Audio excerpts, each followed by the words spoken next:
안녕하세요. 해운대 마린시티에 있는 마린파크 상가 관리단의 의장인 전원진입니다.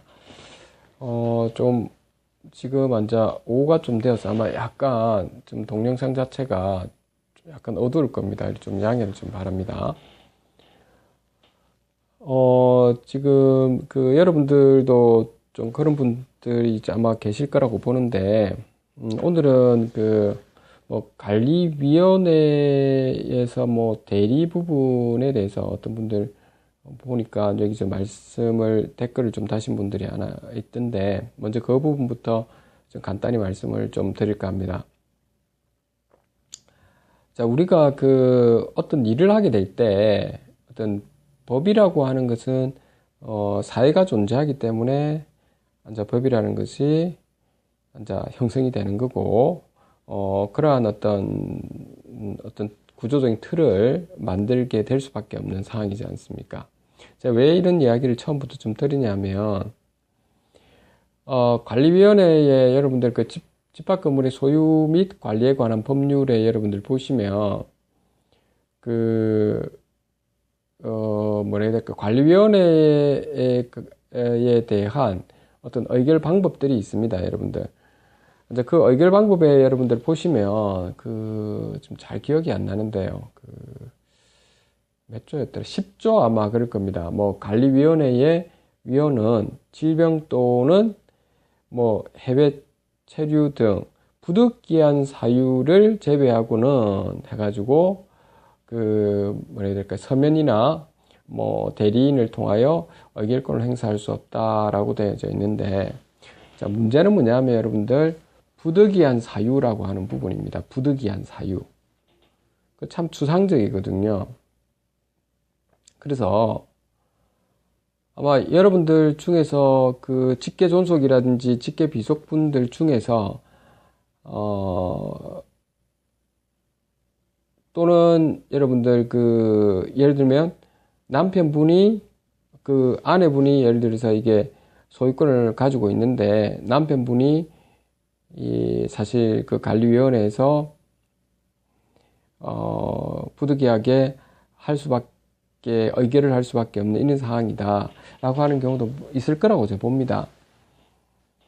그래서 부득이한 사유라고 하는 부분이 엄격한 잣대가 없습니다, 실은. 그렇다고 해서 부득이한 사유가 꼭 질병이어야 되느냐, 해외 체류 등이어야 되느냐, 이런 부분인데 꼭 그럴 필요는 없지 않을까요? 무슨 말씀이냐면, 우리가 지금 이렇게 법이라는 법감정이라고 하는 부분이 너무 이렇게 딱 문구에만 딱 맞춰서 하는 것은 그건 법이라고 볼 수가 없는 거라고 할 수 있습니다. 그래서 여러분이 있는 관리단에서 조직을 구성해서 아마 잘 운영되고 있겠죠. 운영되고 있는 상황에서 어떤 뭐라 해야 될까요? 그러니까 예를 들어서 아내분이 뭐 의사결정을 하기가 좀 여러 가지로 뭐 사업적인 측면이나 이런 것 때문에 많이 바쁘다, 그런다면 남편분이 올 수 있는 거라고 저는 봅니다. 그리고 그것은 위원회에서 통상적으로 좀 허용을 해줄 수 있는 범위는 당연한 거 아니겠습니까, 여러분들? 그것까지도 이게 엄격한 잣대를 해야 된다, 말아야 된다는 거는 좀 아닌 것 같거든요. 그래서 엄격한 잣대를 대서는 어떻게 되느냐라고 하는 부분인데요. 그 엄격한 잣대라는 것은 지금 없다는 겁니다. 판례상으로도 그런 부분이 있느냐 하면 아마 현재까지는 없을 겁니다. 그거 가지고 싸우고 하고 이런 상황은 없거든요. 단지 위원회에서 그걸 딴지로 걸고 하시는 분들이 아마 있을 겁니다, 어쩌면. 그러니까 그런 분들이 어디 가더라도 마찬가지거든요. 실질적으로 건물 관리에 대한 효율성이라든지 아니면 건물에 대한 상가 발전 이런 쪽이 좀 측면을 좀 둬야 되는데, 이제 그렇지 않은 경우가 가끔씩 발생합니다. 어쩌겠습니까? 그런 경우는 미리 동의를 좀 최대한 좀 구해 보시고 그렇게 해서 오실 수 있도록 그렇게 좀 이야기하시면 될 것 같아요. 그걸 뭐 남편분이 온다고 해서 아니면 직계 비속이라든지 직계 존속이 뭐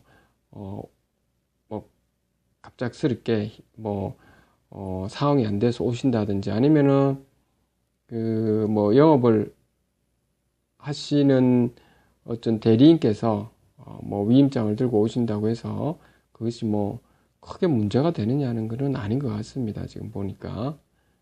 그리고 서면으로 물론 제출할 수도 있는 부분이고요. 그러니까 분명한 의사 전달을 하는 것이 중요한 것이지, 뭐 대리인이 왔다 아니다 라는 측면에 더 버리면 우리가 그 의결을 하는 그런 방법인데 그 방법의 본질은 있죠. 그 왜 그 방법이라고 하느냐 하면 혹시 이제 이런 일이 벌어질 수 있으니까 그런 거 아니겠습니까? 뭐냐면 예를 들어서 어떤 A라는 분이 사실 관리위원입니다. 관리위원인데 A라는 분은 전혀 자기 의사결정을 하는 부분에서 있죠. 자기는 뭐 예를 들어서 의사결정하는 데서 뭐 스몰 A라고 하는 의사결정을 하고 싶었는데 근데 자기는 모르고 안 나왔어요. 근데 다른 사람이 이제 그 대신해서 뭐 대리권을 행사해서 이런 악용의 소지가 있다는 겁니다. 가서 하는 부분이라든지 아니면 위원회에 있는 계신 분들 중에서 악용을 해서 그냥 처리를 해버리든지 이런 경우가 있기 때문에 그런 거죠. 그러니까 A라는 요 분이 원래 자기가 의사를 결정하는 부분이 있을 거 아닙니까? 이렇게 했으면 좋겠다.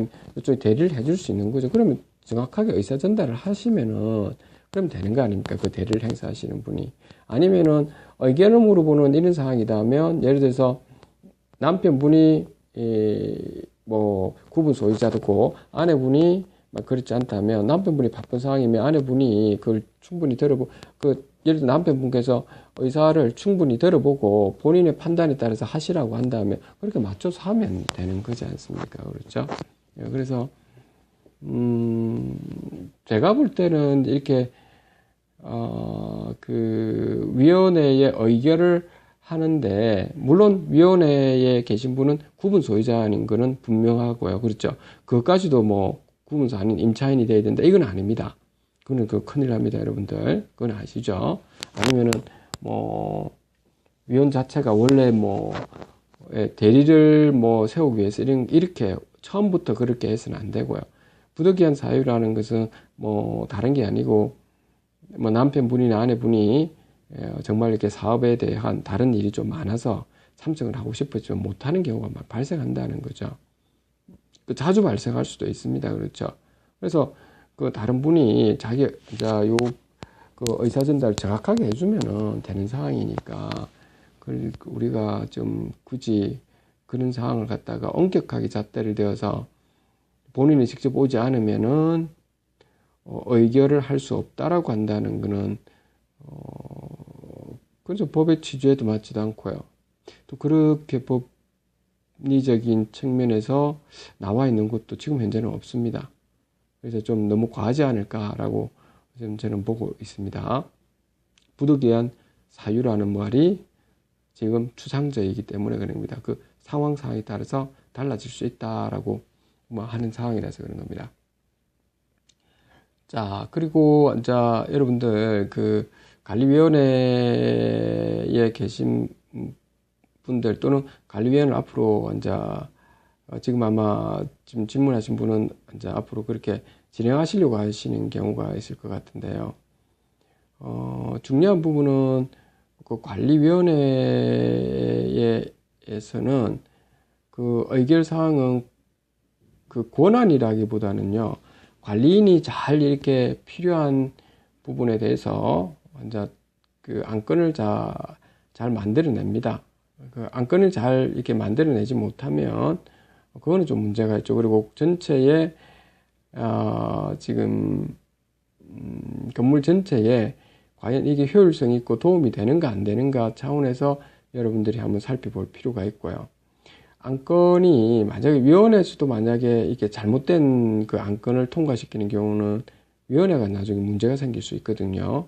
왜냐하면은 아무리 여러분도 알 겁니다. 강행법규라는 거 알 겁니다. 강행규정이라는 것도 알고 있을 겁니다. 그래서 위원회에서 이거는 엄격하게 이거는 위원회에서 불법적인 것을 묵과하지 말아야 될 것을 그냥 통과를 시켰다고 해서 그것이 위원회 의결 결과로 모든 것이 다 될 수 있다라고 하는 것은 아닙니다. 그렇죠. 그거는 많은 판례들이 직권법에 관련된 판례들이 많이 나와 있기 때문에 그래서 그런 점은 좀 조심해야 되고요.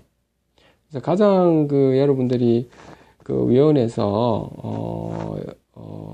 좀 생각하셔야 될 점은 여러분들 관리인을 잘 뽑아야 된다는 거. 만약에 여러분들이 있는 곳에 관리인이 만약에 없다면 여러분들 관리를 하는 관리 업체에서 있는 직원이 있죠. 특히 이제 관리소장 같은 경우를 여러분들이 잘 좀 뽑으셔야 됩니다. 뭐 다 잘할 수는 없는 상황이라고 봅니다. 그래서 관리소장님 같은 경우에 건물 관리부터 해서 여러 가지 이제 직원에 대한 교육까지도 잘 이루어질 수 있고 뭐 친절은 기본으로 들어갈 수 있어야 되겠죠. 이제 그런 분들을 좀 하셔야 될 부분이고요.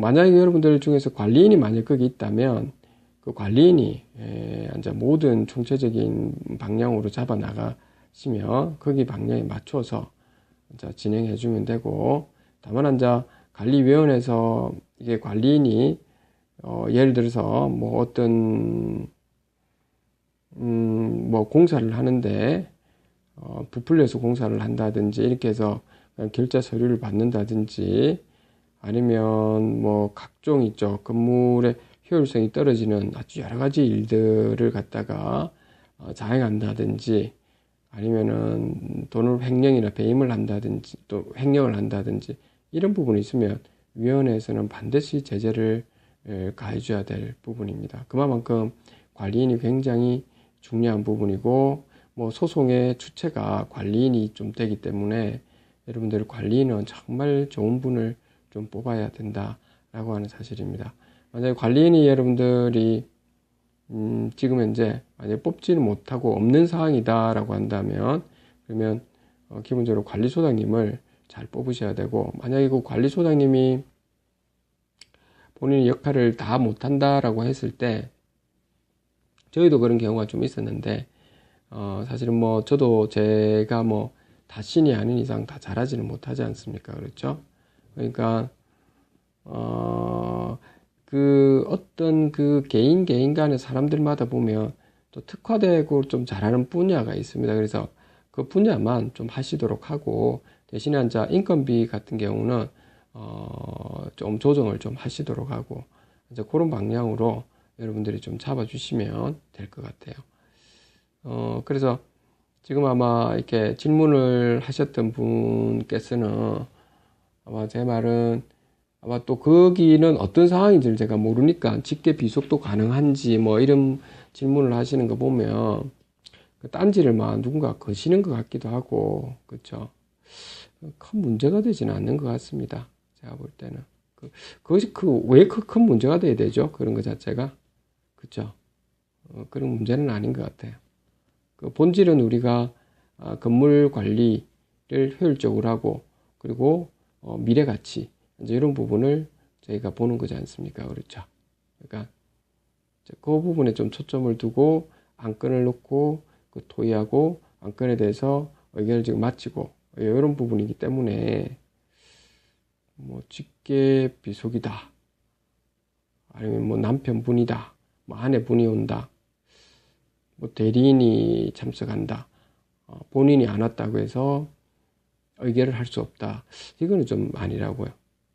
그 법리적인 근거도 아까 지금 제 10조에 보면 그 관리위원회 의결 방법에 부득이한 사유라고 하는 부분이 상당히 우리가 추상적이고, 그 추상적이다라는 말은 있죠. 법리적으로 제가 말씀드릴게요. 제가 이렇게 법학을 저도 공부를 했을 때 또는 판례를 봤을 때 이렇게 추상적인 단어가 나왔다는 말은, 그렇게 집어넣었다는 말은 있죠. 그 어떤 건물마다의 상황에 따라서 판단을 하겠다는 그런 취지일 수 있는 가능성이 아주 높습니다. 그렇기 때문에 명확한 잣대가 없다는 것을 여러분들 알아주시면 좋겠습니다. 오늘은 여러분들 여기까지 하도록 하겠습니다. 감사합니다.